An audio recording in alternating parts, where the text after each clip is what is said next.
Ready? Yeah, I'm always ready. All right. I just, it's just so wild to finally get to sit down and talk to you in person. Achievement unlocked, people. Achievement unlocked. It's got to come to consensus, come to where we are. We'll do this all the time. This is fun. Yeah. It was actually wild working this booth. I can't believe how popular it was. Yeah. 1,000 people probably, like just hundreds at a time. It was pretty crazy. Yeah. Now it's got the nice quiet time that we can actually talk a little bit before like kind of the calm before the storm. But yeah, this is fun, man. Yeah. Thanks for sitting down and chat. Yeah, thank you too.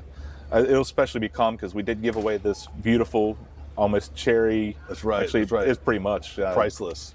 94 Mustang with 27,000 miles on it. Mustang GT. It was fun. Thanks to BitPay, Dash, Flexa, POAP, Zashi, and Zcash. Yeah, Dash in there. Yeah. Yeah, Dash was in there. Yeah, which was great because I got to actually talk to people at Dash, people at BitPay. It's no more. I used to be like tribalist about it, but now it's like after talking to them, it's like, hey, we're just stronger together. Like, let's work on this. Yeah, I mean, that's really what like AMPera is all about too. So it's everyone realizing like the power of digital payments, and the more people using digital payments and all of the integrations and the hardware and the software and everything, and it's kind of that whole tide lifts all boats, right? Rising tide lifts all boats. And that's 100% what it is. And you need everyone kind of pushing together, rowing in the same direction, and then it can accelerate mass adoption so much faster. Yeah. And I did like, especially this booth, we had this contest with the, well, it's now down because it actually got used so much it broke. But yes, there was the fun contest where you had to hang to win a Mustang. But yeah, it was great because people were actually pitching to me and I could tell them about what we were doing. And then even talking to the Zcash people too, I got to see the new Zashi app. And I mean, well, while it just beautiful how they do the UI and UX, so simple. And then, there's a lot happening in the past. You rewind back 3 to 5 years and like what we have now, and like the UI, UX, functionality, speed, performance, everything is like just radically different. And so looking into what that can look like in the next like 3 to 5 years ahead, and we're going to be in really good shape. So that's why we got to keep it going, keep all the infrastructure, keep getting this messaging out, let people know this is like very normal. Yeah. They're not outcasts. Crypto is very real. Digital assets are real. Like, there's not an embarrassing thing. This is going to be an inevitable transition for everyone. Yeah. Right. And the more that we talk about it, the more we endorse it. I mean, you could see that in action right now to just such a huge degree. There's starting to be influence in global, especially within the U.S. politics. Oh, yeah. I mean, it's becoming a big issue. And that was unfathomable years ago. So it's happening, right? We're seeing it. Like, the evidence is there. It's really exciting. And to me, even just the idea of PayPal issuing their own stablecoin. Yeah. And then hearing Trev talk about the idea when he was interviewed about, it's a bank account. What does it matter if it's, a stablecoin in the background doing the transaction or ACH? You'll just see the dollar amount. You don't care what's going on in the background. Yeah, exactly. If the technology is sufficiently good, yes, that's what exactly will happen, right? Yeah. Like, it should be abstracted away from a user. They're getting all the benefits, all the cost efficiencies, and they frankly don't ever see it, and they really don't care either. No, they really don't. When we get to that sort of a stage, that's when we're really talking about like just the power of what it's going to unlock. Yeah, and that's I always say this because I do the whole engineering thing, and talking to other engineers, I realized that they want to solve the problem first, and then they worry about the user experience later. And I kind of feel that's what's happened with crypto is, especially if you go over time, like when I first looked at Bitcoin, I had no idea what a wallet was, couldn't even figure out how to Google it. Like, this was like, Bitcoin was $8, $5 actually at the time.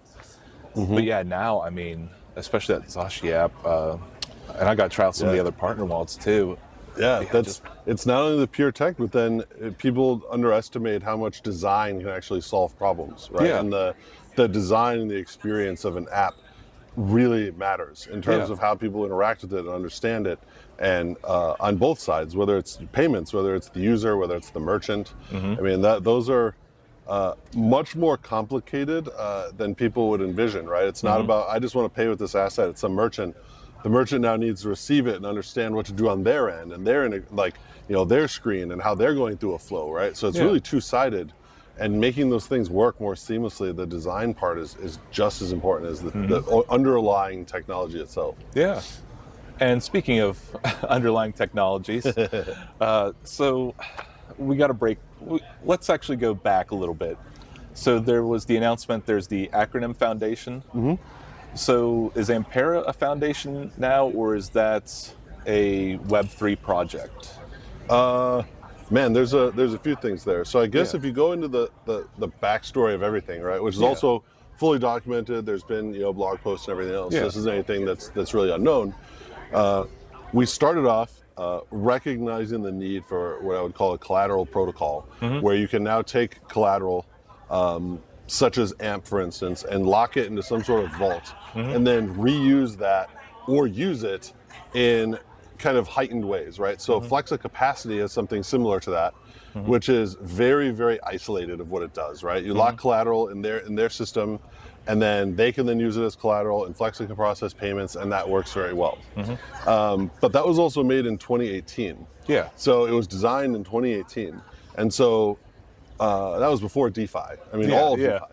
So we have DeFi now, and so the cost that Flexa maybe has to pay in maintaining that, how they have to operate within Flexa Capacity, you look at that and you can see, wow, what if that could be generalized, and rather than having it be something that has some centralized elements to it, which is fine, and you just abstract that to where it's one collateral or types of collateral in a vault that then others can use. Flexa being one, and any other protocol, any other company, any other address. I mean, that's really what DeFi sort of enables for us, right? So for us, we were thinking like way too myopically of here's how this works. This is great. This is like for us. But when you look at the core problems of like what enables payments, just as what we were talking about. I have this vision of payments, digital payments being everywhere, like everywhere across the entire globe.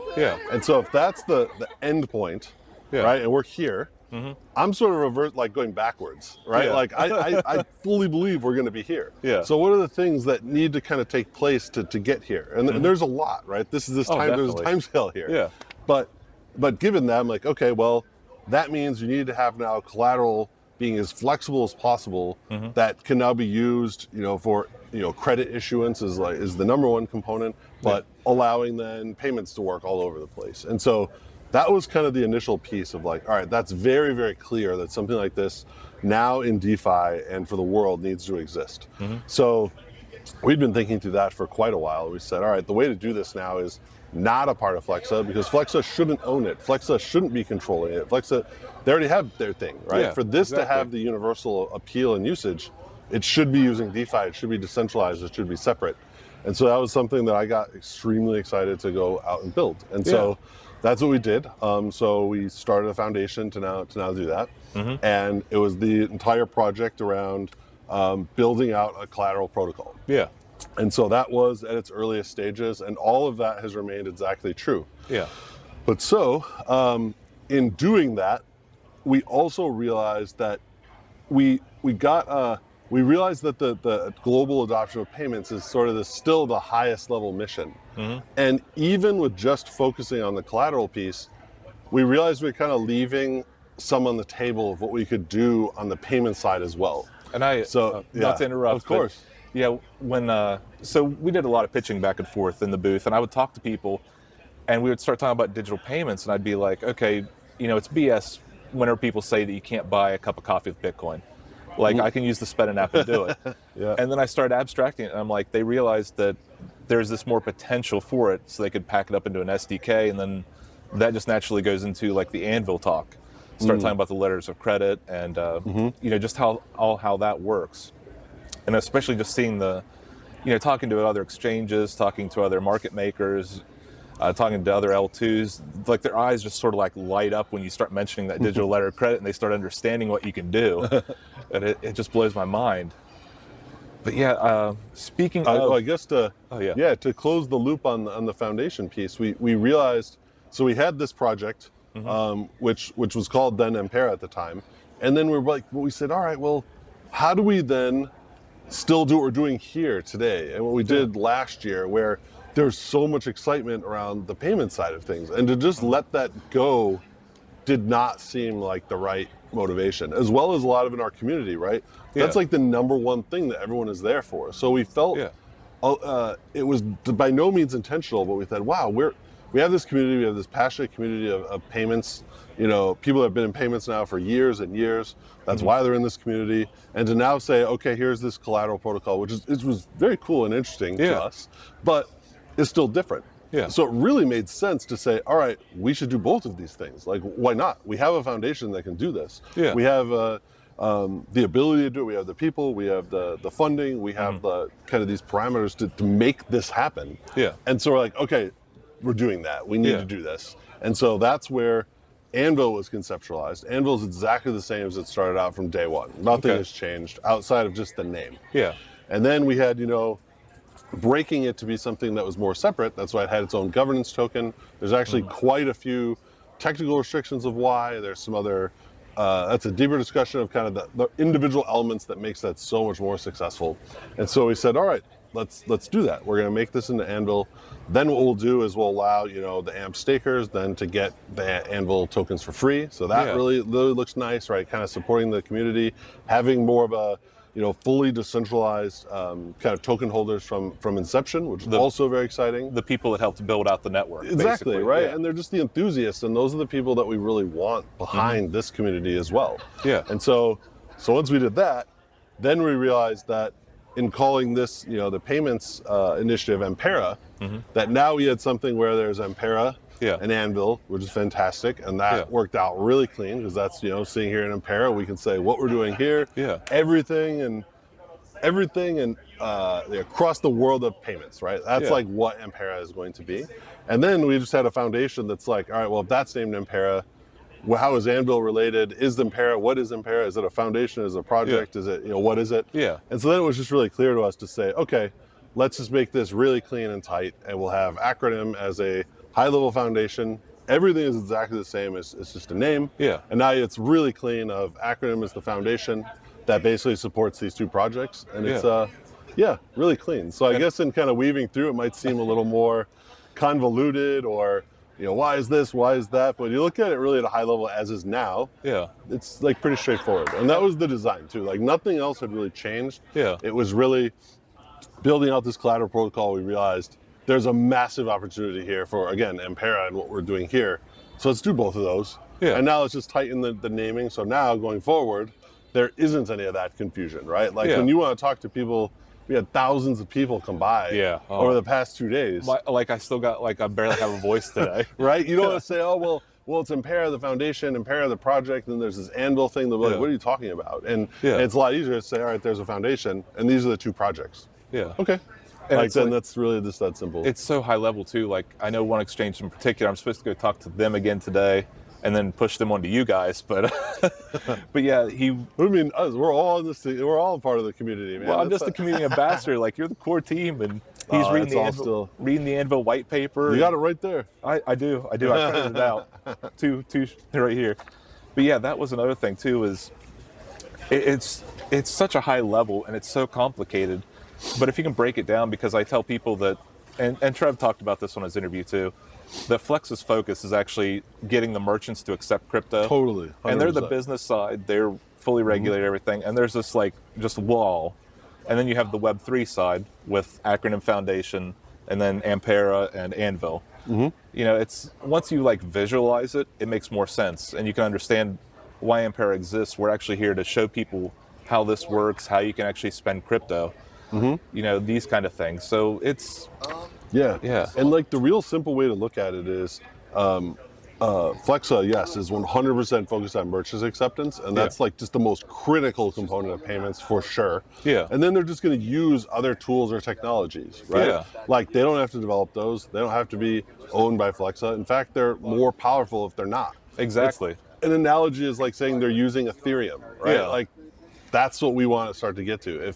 If Anvil can have that sort of more ubiquitous use in collateral systems, right, in credit, that's amazing. That's what we really want it to be. Is we think it's so much more powerful by having it be open source, by having more people use it, because that makes it more robust, more secure, more usable anywhere, right? Those are the critical ingredients. And again, I'm looking at that from a pure lens of back to our timeline, like over here. Right? Like here's interesting, right? Like we're working really hard, sometimes too hard, but like we want to get here. Yeah. So I'm always thinking about coming backwards of like, what are these other steps that need to happen to Yeah. make this the 100% inevitable reality? And that's the cool thing too. Just, I mean, we're already getting to that point with the letter of credit, digital letter of credit.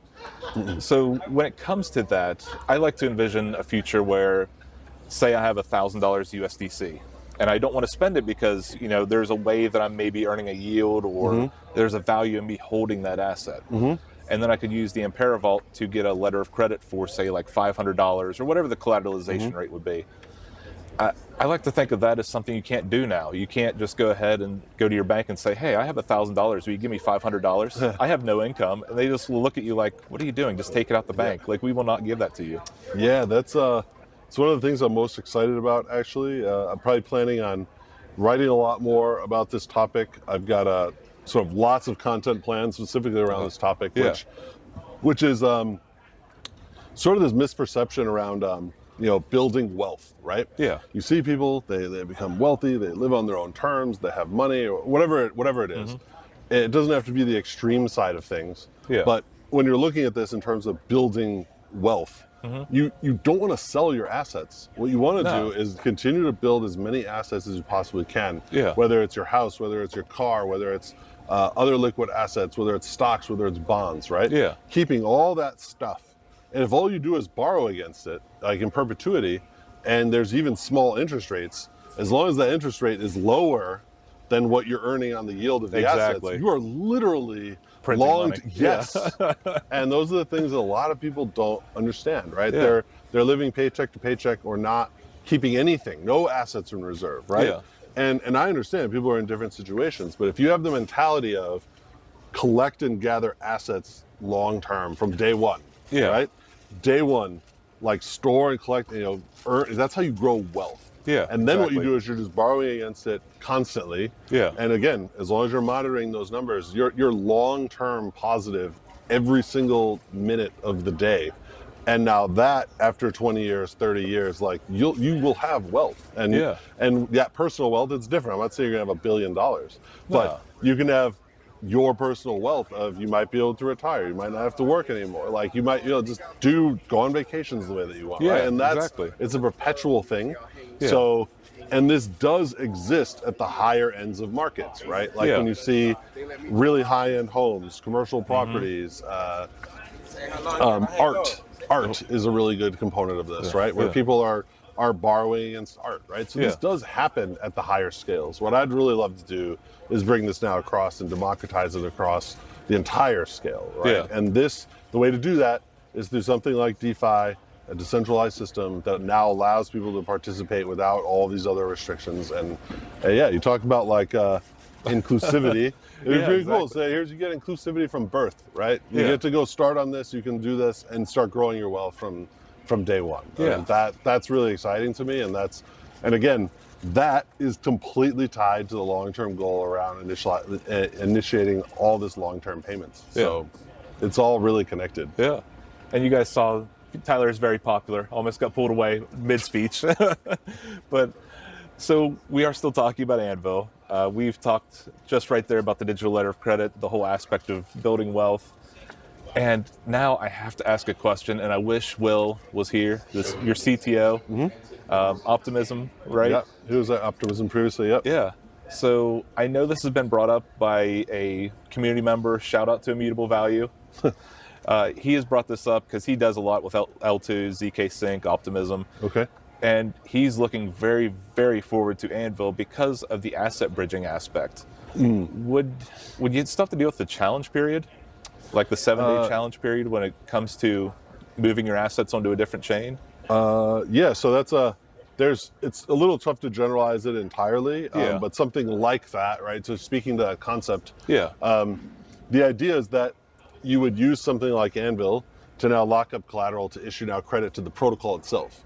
So there's a 7-day challenge period within Optimism or optimistic rollups to say, is this transaction valid? But what you now could do is say, if it knows for a fact that there is credit, right? So if it wants to withdraw 1,000 USDC, but it actually has credit for 1,000 USDC on chain on Ethereum, it could actually release the assets right away. Yeah, right. because it knows that they're there. So the 7-day challenge period in the protocol still remains exactly the same. Yeah. But it could release the assets instantly because it knows, right, that there's assets that it can claim in the event that it did get cheated. Yep. So, and then that should also have the game theory of, well, if you're putting up the assets, then you shouldn't be cheated and all these things, right? It's like a proof of stake essentially. Yeah. So it's kind of like this more generalized proof of stake-like system, but not with all the really complicated protocol logic and the things you see with like Eigenlayer, for instance, is a really powerful tool, but it's also much more complicated, right? And that's going to end up with potentially more vulnerabilities as it expands, right? It's a great protocol. It's got tons of traction, so that's not even remotely said to be a negative. Yeah. But when you just make it very simple within like very simplified contract logic, now it could potentially be a lot more extensible to all other types of parties. It could be off-chain, on-chain, different consensus mechanisms, right? That's what we're really looking for. And so the devil will definitely be in the details of how it gets implemented, but that to us is the value, right? If we can keep this more of a primitive system that does something just really, really well, but it's really simple, then we can now work to integrate it and help other teams or projects integrate this into their projects, right? Yeah. So, and however it makes the most sense for them to use it. Yeah. And when it comes to the actual assets themselves, I read in here that Anvil is going to hopefully use all ERC20s, or you're still going to do the scheduled Ether and USDC at first and then expand? It'll honestly be totally up to governance because I won't control the protocol, the team won't control the protocol. We're going to have a small, a significant, meaningful, but small enough stake that we cannot control it. Yeah. So it's really going to be a full community vote, and it will be decentralized of what assets are added, what other contracts could be added, all the protocol parameters. So that'll literally be purely the community's decision. It will not be mine. Nice. So we've talked about that. Of course, they're still working on tokenizing real world assets, different. I talked to a few people, actually, a couple market makers. That's what they did. They were doing that in India. So I'm looking forward to that hopefully being implemented into the vaults, because real world assets is going to be massive. Also, I think the last part of this that I want to talk about is the lovely page 18. This is what I tell everyone when they ask the white paper. I say, go to page 18, 4.2.3. I have no idea what page 18 is. Well, that's the beauty of it, because I like to see this. There's like a market evolution, which is obviously like futuristic planning, maybe. Okay. Because I do see in here that there's an idea of an Anvil issued stable coin. So how would that potentially work in the future? Like, what would back that? And what would be sort of the benefit to issuing a stable coin? So some is the flexibility. So it would be, the concept would be issuing some sort. So I look at it again as it'd be like some sort of payment token potentially, right? That's what I get excited about. So I would look to potentially build something of a token that can be usable for payments. Maybe it has some other features that have not been implemented at like kind of a more mainstream right now. So whether it could be some privacy, whether it could be some cost efficiencies, those sorts of things. So if you could have more of a payments-like token, you could theoretically issue that against any sort of collateral. And if we now have a system that has really secure collateral and sort of collateral vaults, you can have a user be able to do that. And we've seen evidence of that of other protocols doing things similar. Like Aave and their stablecoin, they're issuing from the collateral that exists. And there can be various efficiencies in doing that. So to me, that seems like a natural extension, that if this thing is working and we're getting a lot of collateral in the system, it's been secure and it's robust and it's used as we suspect, it seems very interesting that something like that would exist, right? It like does. To be able to start connecting to the payment side, and there's all sorts of kind of engineering or economics we can put in that to make that work really well. So that's the way that I would think about it. All right, we've talked Anvil, we've talked Acronym, we've talked a bunch about what happened to Consensus. How do you feel after Consensus? Even though it's the last day, but everything's a little bit more calm, less people. Well, the first thing is that I'm just exhausted, right? And all of same this, here. I can barely still talk. It's nice to be able to talk to you. But my voice is almost gone of just too many meetings and too many, like over the past, even 3 days, coming in earlier, meeting with, you know, because the consensus really brings everyone together, like kind of Yeah. in the entire space. And we tried to meet up yesterday and stuff, and like we were going to do it in the morning, and then it became like, well, we'll wait till later, and then all of a sudden you're still in a meeting. It's like okay, we'll get there. So that's so that I'm just a little tired, but man, it's exciting though, because to me, so that's one of the things that I feel that I always want to kind of share with the community a little more, that it's not even the core team, even it's not as obvious sometimes when you know, we get to have these meetings where you're seeing all these people coming in, they're saying, yes, I want this, or this is what I want, or you should integrate it this way, or this is what's exciting. Yeah. And to have that align with what you're doing so cleanly. Yeah. So I get all this like amazing feedback, right? Yeah. I mean, I talk to other projects, other founders, other VCs, right? Yeah. All these people in the space, and they're saying, like, nodding your head aggressively, or they're even saying like, please, you know, finish this, or I want to use this, or this is where the problems are. Yeah. And when you're like, wow, we've really done that, or we're delivering on this, or like we are really aligning ourselves to all this. Yeah. That is the most like, almost the most validating thing, is like a founder or just being a part of a project to say people care about this, and they're also agreeing of where this is all going. And when you see that, I sort of get this like really strong perpetual like validation of like, all right, we are on the right track. Keep charging at this. Like, this is all happening. We're getting all this traction that like will start to really manifest now in true value. Yeah. And that's sometimes hard for others to see, right? Within the community, if you're not on the front lines of seeing that, being here today, or you know, yesterday, and seeing all these people and all this discussion, we were literally bigger than the main stage today. A photo doesn't do it justice, right? And so instead, it's like, oh man, like, you know, is there really the progress happening here? Like, are these people working on this? Like, why are these decisions getting made? Yeah. And you know, that's something that I get the luck or the opportunity to be a part of. So I can see that, and so it's hard sometimes to communicate that to everyone of like just what it really is. And so I'd say, you know, especially like people, you know, folks in the community, the more they can visit and participate in things like this and conferences all over the world. Even local community meetups too, because I know for sure, Immutable Value, he was talking about that, where he went to certain events. He was doing like a local community meetups, and he's like, these people don't have any idea about digital payments. They don't know you can even pay with crypto anywhere. Exactly. And there's still a lot of work still. Yeah, and he like gave them like 20 USDC, like given to people, and they were just amazed, and using Spedin and like other ways to pay. It was just, but yeah, that's another thing I ran into a lot was, Spedin app was 2019 debuted here. Yeah, people still had no idea. Like all these new, I mean, like you said, the space has grown so much. Talking to all these new exchanges and other people, and once they start hearing about that, and then you go into Anvil, and it just makes sense to them. Yeah, and that's where the kind of the excitement comes from, is seeing how far we've still come and how much we've built and how much momentum we've had. Yeah. But yet we're still just a tiny fraction of what's out there. And so that's both. It means there's so much massive opportunity in front of us, but it means there's a lot of work still too. So we gotta keep charging ahead, and it's something we just gotta, the more we grow the community and folks like you coming in and helping out, and the folks that will be watching this, like that's all part of the groundswell of turning this into something, you know, much bigger. Yeah. And hopefully, in closing, I can come back and do this one time, maybe go to another conference. We'll see what happens in the future. But either way, it was just a blast. Like, it opened my eyes to actually a lot about crypto. All right. Oh, that's what it's all about. So I would encourage you, to attend many more times in the future, as well as other folks. So it's always here. If you ever want to chat, my channel's always open. All right. Cool. All right, folks. Live from Consensus 2024. I got more people to talk to. Yeah. All right. Thanks, everyone. Thanks. Thank you. Bye.